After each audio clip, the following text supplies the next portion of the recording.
Hello दोस्तों, स्वागत है आपका हमारे यूट्यूब चैनल पर। कैसे हैं आप सब? पढ़ाई कैसी चल रही है? उम्मीद है अच्छे होंगे, पढ़ाई भी बेहतर कर रहे होंगे।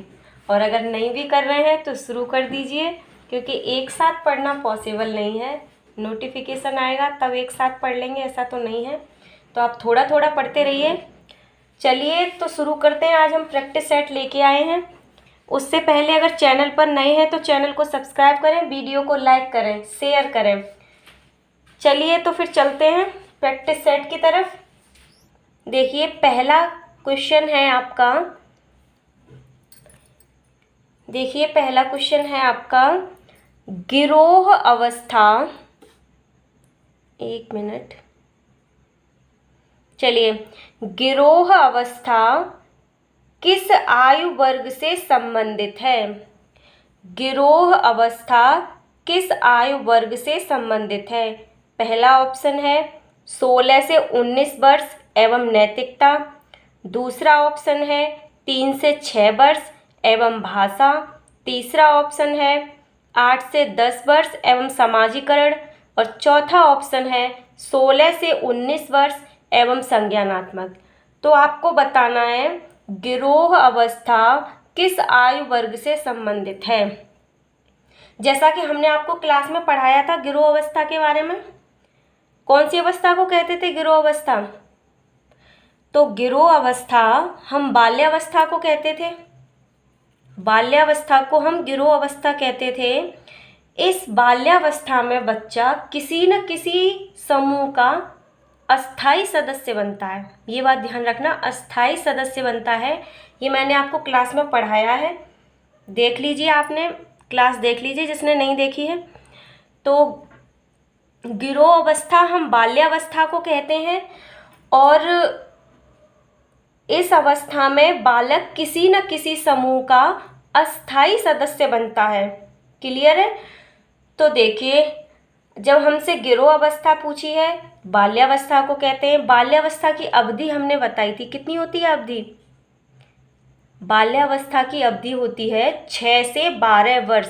अब ऑप्शन में देखिए, यहाँ तो 16 से 19 वर्ष है, कट गया ऑप्शन। यहाँ 3 से 6 वर्ष है, ये भी कट गया ऑप्शन, क्योंकि हमारी बाल्यावस्था 6 से 12 वर्ष होती है। ठीक है ना? अब देखिए 8 से 10 वर्ष एवं समाजीकरण। 8 से 10 वर्ष एवं समाजीकरण। अगला है 16 से 19 वर्ष, ये भी कट गया। देखिए आपका ये ऑप्शन मैच कर रहा है, क्योंकि हमारी जो अवधि होती है बाल्यावस्था की 6 से 12 वर्ष होती है। 6 से 12 वर्ष के लगभग ये आपको ऑप्शन मिल रहा है, 8 से 10 वर्ष। ठीक है ना? बाल्यावस्था इसी में तो आएगी। 8 से 10 वर्ष वाला जो ऑप्शन है सी, इसमें बाल्यावस्था आएगी। तो गिरोह अवस्था किस आयु वर्ग से संबंधित होगी आपकी? 8 से 10 वर्ष। सी ऑप्शन ठीक है आपका। क्लियर है? समझ में आया? व्याख्या पे ध्यान दें, टिक करना ऑप्शन, ये तो कोई बड़ी बात नहीं है, व्याख्या देखें आप। ठीक है? तो गिरोह अवस्था किस आयु वर्ग से संबंधित है? ये हमारी होती है बाल्यावस्था, और बाल्यावस्था में आपको ये ऑप्शन में ये सी ऑप्शन मिल रहा है, 8 से 10 वर्ष, ये बाल्यावस्था में जाएगा। ठीक है? सी ऑप्शन ठीक है आपका। चलिए अगला क्वेश्चन।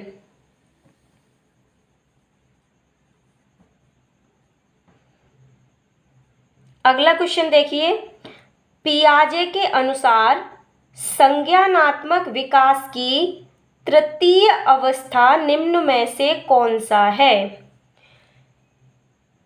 पियाजे के अनुसार संज्ञानात्मक विकास की तृतीय अवस्था निम्न में से कौन सी है? ऑप्शन नंबर ए औपचारिक संक्रिया अवस्था। ऑप्शन नंबर बी पूर्व संक्रिया अवस्था। ऑप्शन नंबर सी मूर्त संक्रिया अवस्था। ऑप्शन नंबर डी संवेदनात्मक गामक अवस्था। तो देखिए, पियाजे ने संज्ञानात्मक विकास की 4 अवस्थाएं बताई थी। कौन कौन सी? व्याख्या पे ध्यान दें आप पहले। सबसे पहली थी संवेगात्मक या संवेदनात्मक गामक अवस्था, ये पहली है। ठीक। दूसरी थी पूर्व संक्रिया अवस्था, ये दूसरी है। और तीसरी थी मूर्त संक्रिया अवस्था, चौथी थी औपचारिक संक्रिया अवस्था, या इसको ही हम अमूर्त संक्रिया अवस्था भी कह सकते हैं। ठीक है, पहली अवस्था ये है, ठीक है, दूसरी अवस्था ये है, और तीसरी ये है, चौथी ये है। ठीक है, तो क्वेश्चन में हमसे क्या पूछा है, पियाजे के अनुसार संज्ञानात्मक विकास की तृतीय अवस्था कौन सी है। तीसरी अवस्था कौन सी है, मूर्त संक्रिया अवस्था। तो आपका ऑप्शन नंबर सी ठीक है। पहली है संवेदनात्मक या संवेदीगामक अवस्था, कुछ भी कह सकते हैं इसको। दूसरी है पूर्व संक्रियात्मक अवस्था, तीसरी है मूर्त संक्रिया अवस्था, और चौथी है औपचारिक संक्रिया अवस्था। क्लियर है, हमारा आंसर सही होगा, option number C right answer है। क्लियर, चलिए अगला question, question number 3। Question number 3, इनमें से कौन मनोवैज्ञानिक भाषा विकास से संबंधित हैं। ठीक है ना, इनमें से कौन मनोवैज्ञानिक भाषा विकास से संबंधित हैं। ये 2018 में आया है यूपी टेट में क्वेश्चन। ये सारे क्वेश्चन पेपर में आए हुए हमने लिए हैं। क्लियर है, तो चलिए ऑप्शन नंबर ए है पावलव, ऑप्शन नंबर बी बिने, ऑप्शन नंबर सी चॉम्स्की, और ऑप्शन नंबर डी मैस्लो।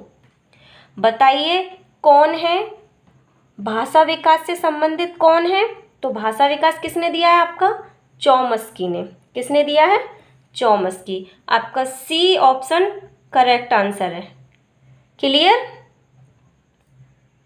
चलिए अगला क्वेश्चन देखिए।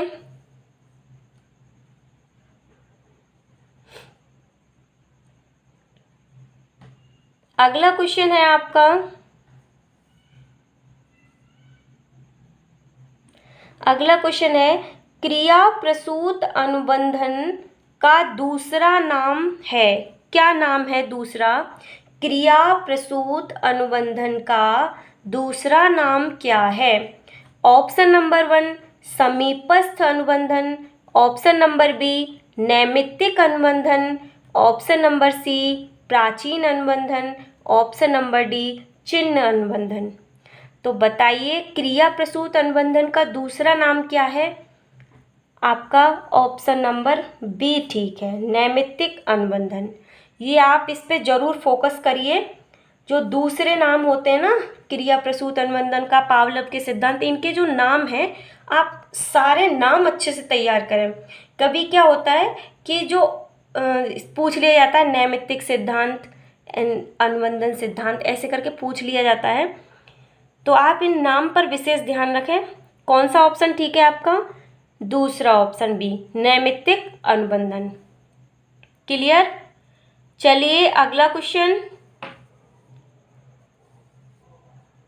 अगला क्वेश्चन चलिए क्वेश्चन नंबर 5वां।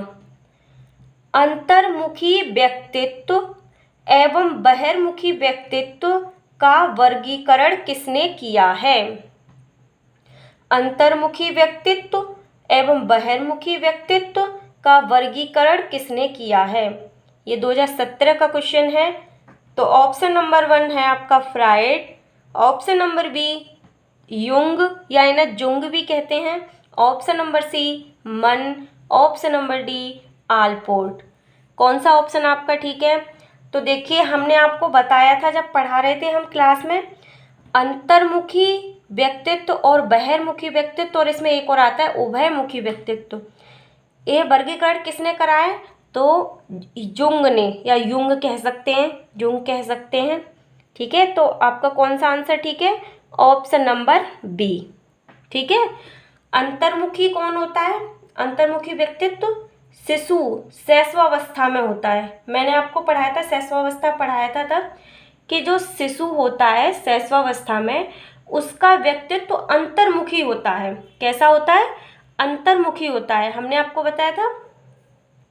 और जब बाल्यावस्था में बालक पहुंचता है तो उसका व्यक्तित्व कैसा हो जाता है, बहिर्मुखी हो जाता है। कैसा हो जाता है? बहिर्मुखी। तो बस आपको यही बताना था कि अंतर्मुखी बहिर्मुखी का ये वर्गीकरण किसने किया है, तो आपको याद रखना है जुंग। मैंने जब क्लास में पढ़ा था तब भी मैंने इस बात को फोकस किया था कि इसको आप विशेष तौर पे याद रखना। ये क्वेश्चन आया भी है 2017 में। क्लियर है? चलिए अगला क्वेश्चन देखिए। अगला क्वेश्चन है, निम्न में से कौन सा सीखने के मुख्य नियमों में शामिल नहीं है? निम्न में से कौन सा सीखने के मुख्य नियमों में शामिल नहीं है? ऑप्शन नंबर ए तत्परता का नियम, ऑप्शन नंबर बी अभ्यास का नियम, ऑप्शन नंबर सी बहु अनुक्रिया का नियम, ऑप्शन नंबर डी प्रभाव का नियम। तो देखिए, जो सीखने के मुख्य नियम किसने दिए? थॉर्नडाइक ने। क्लियर है? थॉर्नडाइक ने 2 नियम दिए थे, एक सीखने के मुख्य नियम और गॉड नियम दिए थे। तो सीखने के इन्होंने 3 नियम बताए थे। कितने नियम बताए थे? 3 नियम। व्याख्या पर विशेष ध्यान दें और जो आपको पॉइंट लगे इम्पोर्टेंट है, वैसे तो सभी इम्पोर्टेंट है, आप नोट डाउन करते रहिए। क्लियर है? तो देखिए, जो 2 नियम दिए थे, मुख्य नियम और गॉड नियम। मुख्य नियम में इन्होंने 3 नियम बताए थे। कौन कौन से? तत्परता का नियम, प्रभाव का नियम, अभ्यास का नियम। ठीक है? मुख्य नियम में कौन कौन से बताए थे? तत्परता का नियम, प्रभाव का नियम, अभ्यास का नियम। और देखिए, मुख्य नियम हमसे पूछे हैं, तत्परता का नियम भी है, प्रभाव का नियम भी है, अभ्यास का नियम भी है, बहु अनुक्रिया का नियम नहीं है। ये नियम कौन सा है? ये गॉड नियम है। हमसे पूछे थे मुख्य नियम। मुख्य नियम 3 थे, तत्परता का नियम, अभ्यास का नियम, प्रभाव का नियम। तो ये हमारा क्या है? गॉड नियम है। हमसे पूछे हैं मुख्य नियम। तो कौन सा शामिल नहीं है? हमसे यही तो पूछा था, कौन सा शामिल नहीं है? तो कौन सा नहीं है? ऑप्शन नंबर सी, क्योंकि ये तो गॉड नियम है। क्लियर हो रहा है? चलिए 6 क्वेश्चन हो गए। Question number 7। क्वेश्चन नंबर 7 देखिए। 7 है, सीखने की वह अवधि जब सीखने की प्रक्रिया में कोई उन्नति नहीं होती कहलाती है। सीखने की वह अवधि जब सीखने की प्रक्रिया में कोई उन्नति नहीं होती कहलाती है। ऑप्शन नंबर ए सीखने का वक्र, ऑप्शन नंबर बी सीखने का पठार, ऑप्शन नंबर सी स्मृति, ऑप्शन नंबर डी अवधान। तो देखिए, जब हम पढ़ते हैं, कुछ सीख रहे होते हैं, तो क्या होता है कि सीखने की शुरू में तो गति बहुत तेज़ रहती है, फिर थोड़ी धीमी पड़ जाती है, कभी तेज़ होती है, कभी धीमी होती है। लेकिन एक स्थिति ऐसी आती है कि जब हम सीखना चाहते हैं फिर भी नहीं सीख पाते हैं। ठीक है? सीखने में कोई उन्नति नहीं होती है, तो उसे हम क्या कहते हैं? सीखने का पठार। क्या कहते हैं? सीखने का पठार। तो कौन सा ऑप्शन सही है आपका? Option number B. ठीक है? सीखने का पठार। और ये देखिए, सीखने का पठार बनता कैसे है? हम कुछ चीज़ सीख रहे हैं, पढ़ रहे हैं, हम उसे नहीं सीख पा रहे हैं, तो उसमें वातावरण भी हो सकता है कारण, शारीरिक कारण भी हो सकता है, तमाम कारण होते हैं जिसकी वजह से सीखने में कोई उन्नति नहीं होती है। तो जब सीखने में कोई उन्नति नहीं होती है तो इस प्रक्रिया को हम क्या कहेंगे? सीखने का पठार। क्या कहेंगे? सीखने का पठार। क्लियर है? चलिए अगला क्वेश्चन देखिए।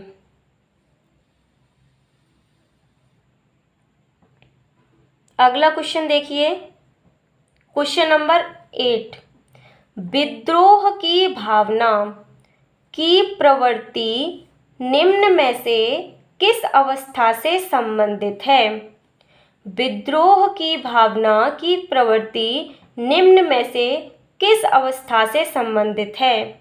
ऑप्शन नंबर ए बाल्यावस्था, ऑप्शन नंबर बी शैशवावस्था, ऑप्शन नंबर सी पूर्व किशोरावस्था, ऑप्शन नंबर डी मध्य किशोरावस्था।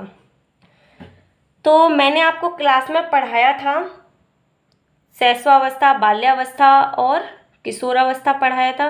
किशोरावस्था में मैंने बताया था आपको विद्रोह की भावना, विद्रोह की भावना ये किशोरावस्था में बहुत देखने को मिलती है। विद्रोह की भावना कौन सी अवस्था में होती है? तो किशोरावस्था में। हमने आपको पढ़ाया क्लास में, किशोरावस्था में होती है, ठीक है। लेकिन देखिए आपके ऑप्शन यहाँ दो मिल रहे हैं, बाल्यावस्था तो कट गया, शैशवावस्था भी कट गया। अब देखिए ऑप्शन मिल रहा है आपको पूर्व किशोरावस्था या मध्य किशोरावस्था। तो आप कहेंगे कि किशोरावस्था तो हमें बताया विद्रोह की भावना, लेकिन हम पूर्व लगाएं कि मध्य लगाएं, ये थोड़ा कन्फ्यूजन वाला हो गया। तो देखिए आपका ऑप्शन सही होगा पूर्व किशोरावस्था। कौन सा? पूर्व किशोरावस्था। 12 से 14 वर्ष की अवधि होगी, इसको हम मानेंगे यहाँ, ठीक है। पूर्व किशोरावस्था समझ में आ रहा है?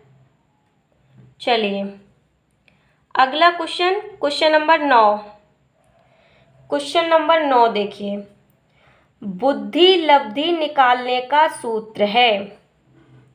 बुद्धि लब्धि IQ निकालने का सूत्र है, क्या है?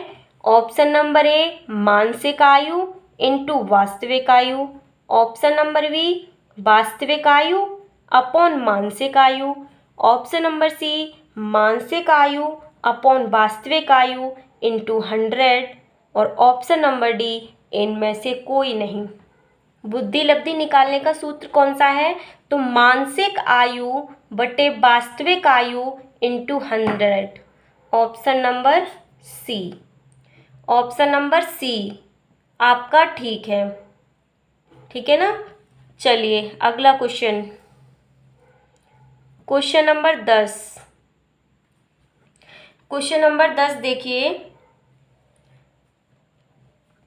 क्वेश्चन नंबर 10 है, एक 8 वर्ष के बालक की मानसिक आयु 12 वर्ष है। एक 8 वर्ष का बालक है, उसकी मानसिक आयु 12 वर्ष है। तो बुद्धि लब्धि बताइए, हमें IQ बताना है। एक बालक जिसकी आयु 8 वर्ष और मानसिक आयु 12 वर्ष है, क्लियर? तो देखिए हमारा सूत्र क्या होता है? मानसिक आयु बटे वास्तविक आयु,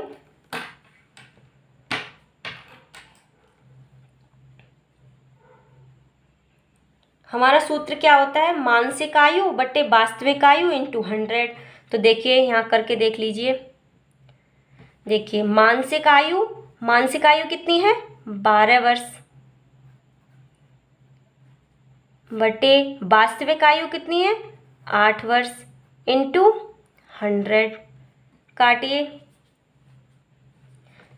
4 दूनी 8, 4 ती 12, 2 से काटिए, 2 पंजे 10, 0, मल्टीप्लाई करिए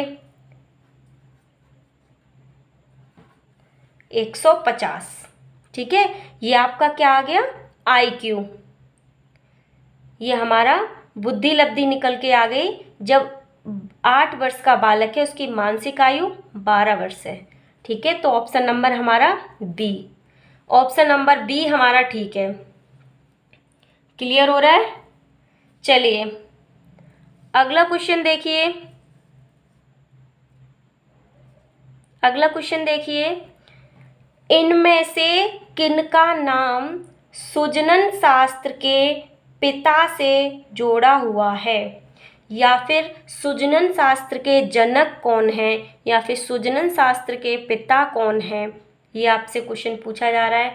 ऑप्शन नंबर ए है क्रो एवं Crow, option number B Galton, option number C Ross, option number D Woodworth. तो देखिए सुजनन शास्त्र के जनक कौन है? Sir Francis Galton. कौन है?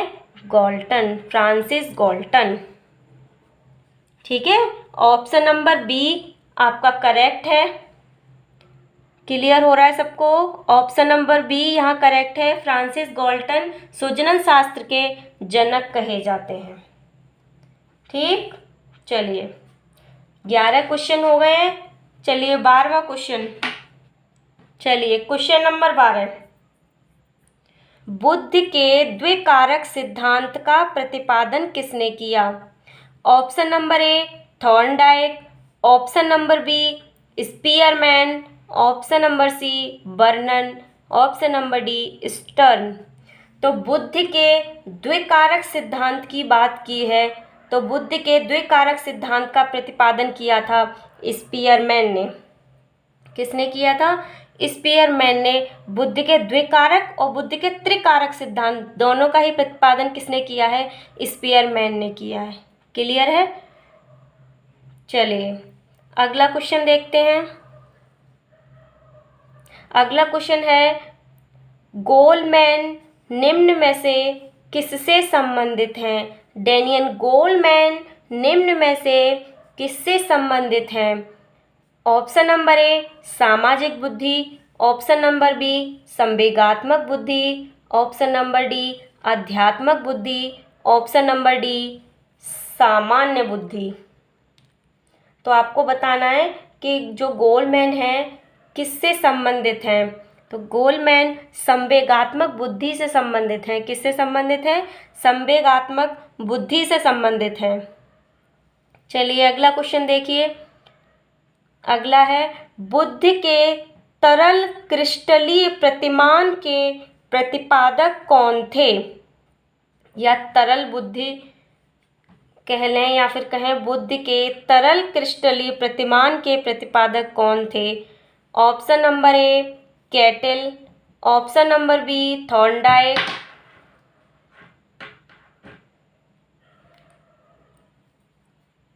ऑप्शन नंबर सी बर्नन और ऑप्शन नंबर डी स्किनर। बुद्ध के तरल क्रिस्टलीय प्रतिमान के प्रतिपादक कौन थे? कौन थे? R B Cattell, option number A. देखिए तो जो आरबी कैटल थे उन्होंने बताया था कि जो तरल बुद्धि जो होती है वो तर्क के तथा जो आपकी तरल बुद्धि होती है वो तर्क के आधार पर नवीन समस्याओं को हल करने की योग्यता के रूप में हम देख सकते हैं, कह सकते हैं। ठीक है, जो तरल बुद्धि है उसको हम तर्क के आधार पर नवीन समस्याओं को हल करने की योग्यता कह सकते हैं। और जो ठोस बुद्धि इन्होंने कही थी, जो उन्होंने ठोस बुद्धि कही थी वो क्या थी? शिक्षा, प्रशिक्षण और अनुभव पर आधारित योग्यता हम कह सकते थे ठोस बुद्धि को। ठीक है, तो बुद्ध के तरल क्रिस्टलीय प्रतिमान के प्रतिपादक कौन है? तो R B Cattell, option number A. Option number A ठीक है आपका। अगला क्वेश्चन देखिए। अगला क्वेश्चन है आपका, निम्नलिखित में से कौन सा सीखने का नियम नहीं है? ऑप्शन नंबर ए तत्परता का नियम, ऑप्शन नंबर बी तनाव का नियम, ऑप्शन नंबर सी प्रभाव का नियम, ऑप्शन नंबर सी डी अभ्यास का नियम। हमने बताया था सीखने के नियम थॉर्नडाइक ने दिए, पिछले क्वेश्चन में मैंने आपको बताया था। और सीखने के 2 नियम दिए थे, मुख्य नियम और गौड़ नियम। 3 मुख्य नियम थे जिसमें तत्परता का नियम था, प्रभाव का नियम था, अभ्यास का नियम था। तनाव का कोई नियम नहीं है। सीखने में तनाव का कोई नियम नहीं है। जब तनाव होगा तो व्यक्ति वैसे ही नहीं सीख सकता है। तो आपका जो ऑप्शन है ये सही होगा। इसमें नहीं पूछा था, नहीं, तो आपका तनाव का नियम। तनाव होगा तो कोई सीख सकता है क्या? नहीं, तो ये तो वैसे ही कट गया आपका। ठीक है, चलिए अगला क्वेश्चन। सीखी हुई बात को स्मरण रखने या पुनः स्मरण करने की असफलता को कहते हैं। असफलता को, इस पे ध्यान दीजिए आप, असफलता। सीखी हुई बात को स्मरण रखने या पुनः स्मरण करने की असफलता को कहते हैं। ऑप्शन नंबर ए कल्पना, ऑप्शन नंबर बी स्मृति, ऑप्शन नंबर सी विस्मृति और ऑप्शन नंबर डी ध्यान।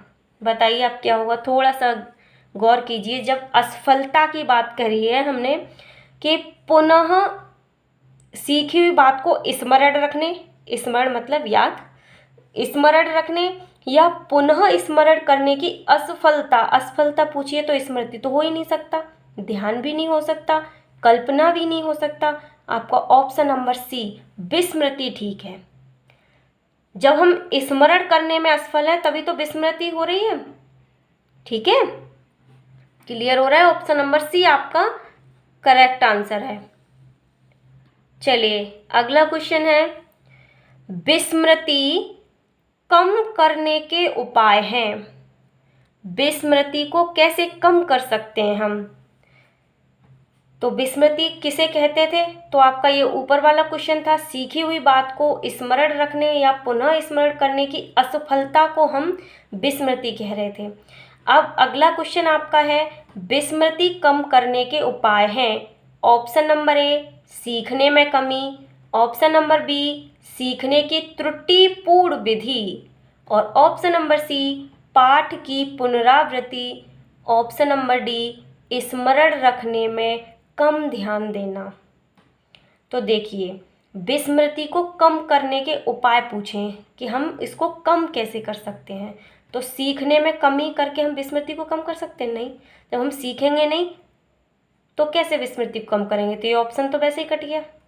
सीखने की त्रुटिपूर्ण विधि, त्रुटिपूर्ण गलत विधि से हम सीखेंगे तो क्या विस्मरण कम हो जाएगा? गलत। स्मरण करने में कम ध्यान देना, जब हम स्मरण पर ध्यान ही नहीं देंगे तो विस्मृति को कैसे कम कर पाएंगे? तो ऑप्शन आपका सी ठीक है। यहाँ पाठ की पुनरावृत्ति, जो हम पाठ पढ़ रहे हैं, सीख रहे हैं, उसको हम बार बार दोहराते रहें, बार बार सीखते रहें उसी चीज़ को, तो विस्मृति कम हो जाएगी, हम उसको कम भूलेंगे, अच्छे से तैयार हो जाएगा। ठीक है ना? जब हम एक चीज़ को कई बार पढ़ते रहते हैं, कई बार पढ़ते रहते हैं तो भूलने का तो चांस नहीं रहता है, तो वो उससे क्या हो रहा है? विस्मृति कम हो रही है। यही हमसे पूछा था विस्मृति करने का उपाय, तो पाठ की पुनरावृत्ति, जो आप कहते हो कि हम पढ़ा हुआ भूल जाते हैं, तो उसको कम करना है तो आपको पाठ की पुनरावृत्ति मतलब एक प्रैक्टिस आपको करनी पड़ेगी। जो चीज़ आप पढ़ते जा रहे हैं उसका एक प्रैक्टिस सेट लगाते रहिए। जो आपने पढ़ा प्रैक्टिस सेट किया तो उससे आपका जो पिछला होता है वो रिपीट होता रहता है, आप भूलते नहीं हैं। यही तो हम यहाँ पढ़ा रहे हैं, तो अपनी ज़िंदगी में भी इसको अप्लाई करके देख लीजिए, बहुत फ़ायदा मिलेगा आपको। चलिए अगला क्वेश्चन देखते हैं। अगला क्वेश्चन देखिए, बाल मनोविज्ञान का केंद्र बिंदु है। बाल मनोविज्ञान का केंद्र बिंदु है, क्या है? ऑप्शन नंबर ए अच्छा शिक्षक, ऑप्शन नंबर बी बालक, ऑप्शन नंबर सी शिक्षण प्रक्रिया, ऑप्शन नंबर डी विद्यालय। तो बताइए केंद्र किसे माना जा रहा है? बच्चे को केंद्र बना के ही तो हम आजकल जो विद्यालयों में, स्कूलों में पढ़ाई चल रही है वो बच्चे को केंद्र मानकर चल रही है। तो बाल मनोविज्ञान का केंद्र बिंदु कौन है? बालक। ऑप्शन नंबर बी आपका ठीक है, बालक को केंद्र मानकर आजकल विद्यालयों में पढ़ाई चल रही है। ठीक है, चलिए अगला क्वेश्चन। 18 क्वेश्चन हो गए आपके। क्वेश्चन नंबर 19, क्वेश्चन नंबर 19 देखिए, प्राथमिक स्तर पर मूल्यों की शिक्षा देने की सर्वोत्तम विधि है। जो प्राथमिक स्तर पर मूल्यों की शिक्षा देने की सर्वोत्तम विधि है।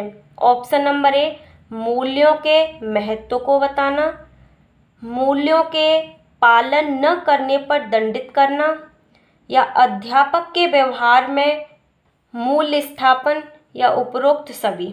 तो देखिए हमें मूल्यों की शिक्षा में सर्वोत्तम विधि पूछी है ना। ठीक है, तो देखिए मूल्यों के पालन न करने पर दंडित करना, दंडित तो करना ही नहीं है आपको बच्चे को, तो ऑप्शन नंबर ये तो हमारा यहीं कट गया। ठीक है ना, ऑप्शन नंबर ये कट गया, दंडित नहीं करना है हमें बच्चे को।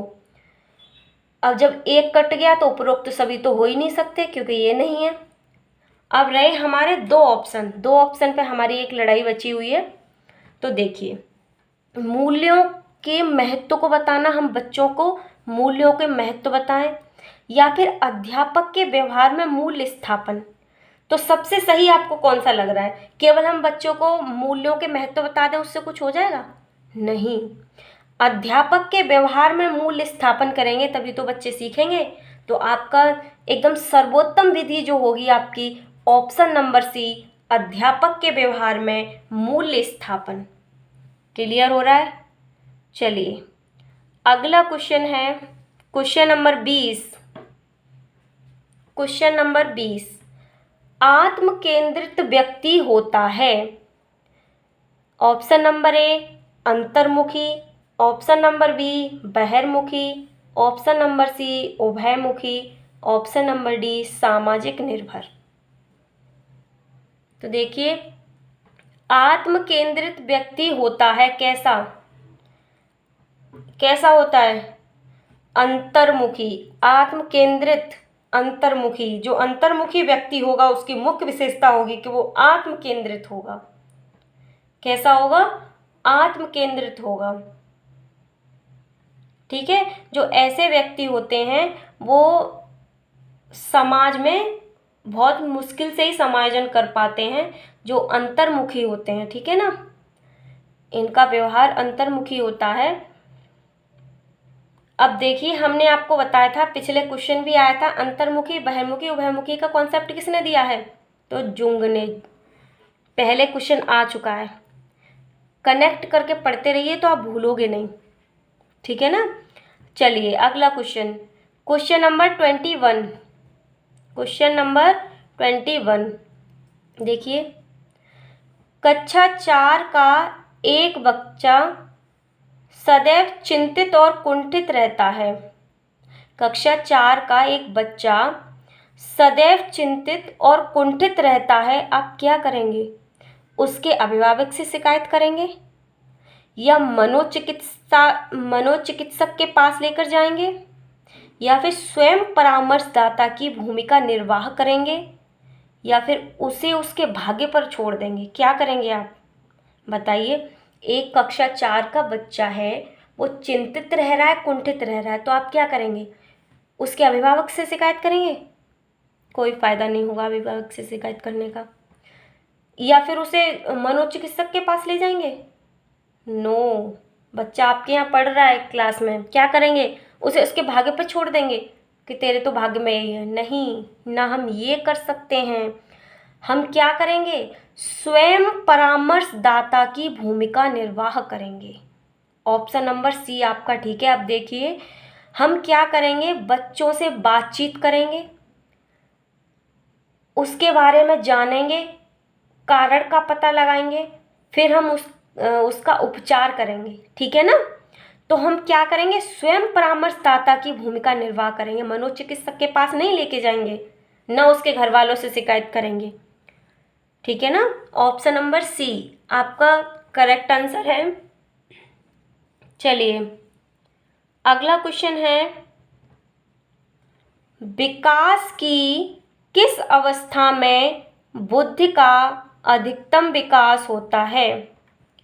एक बार पहले वीडियो को लाइक करो, सब वीडियो को लाइक करो। देखिए, विकास की किस अवस्था में बुद्धि का अधिकतम विकास होता है? किसमें? बाल्यावस्था में, ऑप्शन नंबर बी शैशवावस्था, ऑप्शन नंबर सी किशोरावस्था, ऑप्शन नंबर डी प्रौढ़ावस्था। मैंने आपको क्लास में पढ़ाया था, बुद्धि का अधिकतम विकास किशोरावस्था में होता है। किसमें होता है? किशोरावस्था में होता है बुद्धि का अधिकतम विकास। ये मैंने आपको पढ़ाया था क्लास में। और बुद्धि का लगभग आधा विकास कहाँ होता है? व्याख्या पे आपको ध्यान देना है। ये क्वेश्चन टिक कराना, आंसर टिक कराना हमारा मकसद नहीं है। हमारा मकसद है आपको व्याख्या, एक क्वेश्चन में हम आपको कई क्वेश्चन पढ़ा दें, ये हम चाहते हैं। तो देखिए, बुद्धि का लगभग आधा विकास, बुद्धि का आधा विकास कौन सी अवस्था में हो रहा था? मैंने आपको क्लास में पढ़ाया था, शैशवावस्था में बुद्धि का विकास हो रहा था। और बुद्धि का अधिकतम विकास कौन सी अवस्था में हो रहा है? तो किशोरावस्था में हो रहा है। ऑप्शन नंबर सी आपका करेक्ट आंसर होगा। आपसे पूछा जाएगा बुद्धि का अधिकतम विकास, तो आपको किशोरावस्था लगाना है, और बुद्धि का लगभग आधा विकास तो आपको शैशवावस्था लगाना है। आप देखते रहिए, क्वेश्चन आपसे ऐसे ही पूछे जाएंगे। व्याख्या पर विशेष ध्यान दें। चलिए अगला क्वेश्चन है आपका व्यवहारवादी मनोवैज्ञानिक है ने कहा है, कौन से व्यवहारवादी ने कहा है कि मुझे नवजात शिशु दे दो, मैं उसे डॉक्टर, वकील, चोर या जो चाहूँ बना सकता हूँ। ये किस मनोवैज्ञानिक ने कहा है कि मुझे नवजात शिशु दे दो, मैं उसे डॉक्टर, वकील, चोर या जो चाहूँ बना सकता हूँ? तो ये कथन किसका है? ये कथन है option number A Freeman, option number B Newman, option number C Watson, option number D Holzinger. तो बताइए ये कथन किसका है? तो ये आपका कथन है वाटसन का। किसका कथन है? वाटसन का। ऑप्शन नंबर सी आपका करेक्ट आंसर होगा। व्यवहारवादी कौन है? वाटसन, जिन्होंने कहा है कि मुझे नवजात शिशु दे दो, मैं उसे डॉक्टर, जो कहोगे चाहे डॉक्टर, वकील कहो वकील, चोर, जो चाहे हम बना सकते हैं। ये किसने कहा है? वाटसन ने कहा है। ऑप्शन नंबर सी आपका करेक्ट आंसर है। चलिए तो आज हमने 23 क्वेश्चन कराए हैं। ऐसे ही प्रैक्टिस सेट हमारे आते रहेंगे और ये बहुत इम्पोर्टेंट है। ये सब पेपरों में आए हुए क्वेश्चन लिए हैं मैंने, और मैं इन क्वेश्चनों के माध्यम से आपको व्याख्या देती जा रही हूँ। क्वेश्चन आप नोट डाउन करिए, जो मैं पॉइंट बोलती जा रही हूँ उसको नोट डाउन करिए और उसको तैयार करिए, ठीक है। एक क्वेश्चन में हम कई क्वेश्चन आपको कराने की कोशिश करते हैं। तो आपको वीडियो कैसी लगी आप हमें कमेंट करके बताएं, और जो मैंने आपको क्लासें दी हैं आप वो पढ़ लीजिए, तो आपको प्रैक्टिस सेट करने में आसानी रहेगी। चैनल पर नए हैं तो चैनल को सब्सक्राइब करें, वीडियो को लाइक करें, शेयर करें, क्योंकि आपके पॉजिटिव रिस्पॉन्स से हम बेहतर करने की कोशिश करते हैं। तो thanks for watching, take care, bye bye.